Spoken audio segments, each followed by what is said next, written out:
Insta, X, Google, Chat GPT ఇవన్నీ కూడా రోజులో ఒక్కసారైనా యూజ్ చేయకుంటే మనం ఉండగలమా? ఉండలేం కదా.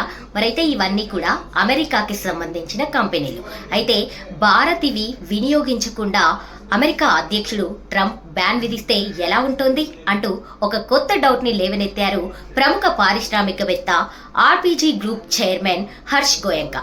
ఈయన తన ఎక్స్ లో ఈ పోస్ట్ ని పెట్టడం జరిగింది. మరైతే ఒకవేళ ఇవన్నీ మీరు యూజ్ చేయకుండా ఉండాలంటే ప్లాన్ బి ఏముండొచ్చు అని నెటిజన్స్ ని కామెంట్స్ పెట్టమన్నారు. అయితే నెటిజన్స్ కూడా తమదైన శైలిలో స్పందిస్తూ ఒకవేళ ఇవన్నీ కూడా మనం యూజ్ చేయకుండా ఉంటే ఫ్యామిలీతో గడిపే టైం పెరుగుతుంది అని కొందరు కామెంట్స్ చేస్తే, మరికొందరేమో భారతీయ ప్రత్యామ్నాయ కంపెనీలు ఏవైతే ఉన్నాయో అవి అందుబాటులోకి వస్తాయని ఇంకొందరు కామెంట్లు చేస్తున్నారు. మరైతే దీనిపై మీరేమంటారు? మీ అభిప్రాయం ఏంటి అనేది కింద కామెంట్ చేయండి.